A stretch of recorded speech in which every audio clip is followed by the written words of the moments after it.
ये गरीब औरतें हैं, मेहनत करने वाली औरतें हैं, मनरेगा में रोजगार गारंटी में काम करने वाली औरतें हैं। काम करने के बाद 2-2 साल अगर मजदूरी नहीं मिलेगी तो वो मोर्चा नहीं निकालेगी तो क्या करेगी। यहाँ पे आज हजारों महिलाएं जंतर मंतर में आई हुई है क्योंकि सरकार अनाज नहीं दे रही, रोजगार नहीं दे रही और हिंसा बढ़ रही है और हिंसा के गुनहगार जो है उनका समर्थन कर रही है।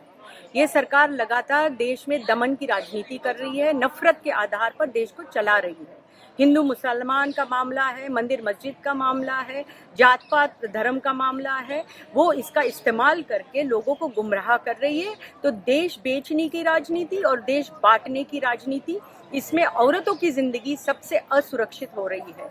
इसके लिए आवाज उठाने के लिए कि ये दमन हम नहीं सहन करेंगे। न्यूज़ क्लिक के ऊपर जो हमला उन्होंने चढ़ाया है ये कतई हमें मान्य नहीं है और औरतें इसके खिलाफ आवाज उठाएगी। रैली के अंदर जो औरतें आ रही है उसको रोक रही है पुलिस, रास्ते पे चलने नहीं दे रही है। 5 औरतें भी इकट्ठा होती है तो पुलिस पहुंच जाती है। कहीं पे वो इजाजत नहीं दे रही है, मीटिंग की इजाजत नहीं दे रही है। लगातार कोशिश कर रही है कि कोई जुलूस न निकले, कोई आवाज न उठे।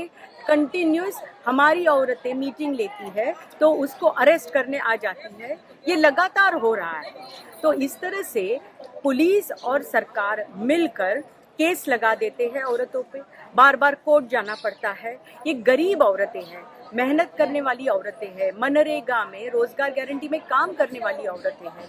काम करने के बाद 2-2 साल अगर मजदूरी नहीं मिलेगी तो वो मोर्चा नहीं निकालेगी तो क्या करेगी। सरकार के 4,000 करोड़ रुपया बकाया है उनकी मजदूरी का पूरे देश के अंदर।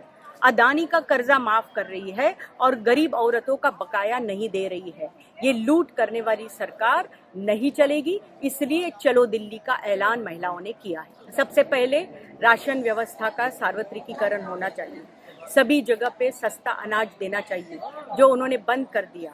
हमें डायरेक्ट कैश ट्रांसफर मंजूर नहीं है। रोजगार गारंटी के कानून के लिए ज्यादा पैसा दो, रोजगार गारंटी कानून का अमल करो, औरतों के हाथों को काम दो। नई शिक्षा नीति वापस लो। नई शिक्षा नीति के तहत वो जो पूरे देश के अंदर गरीबों के बच्चों को पढ़ाई लिखाई का हक छीनना चाहते हैं, ये बंद होना चाहिए। सभी को हक है, संविधान का रक्षण करो, संविधान को मानो। मनुस्मृति इस देश में लागू नहीं होगी, मनुस्मृति हम नहीं सहन करेंगे, ये चलेगा नहीं।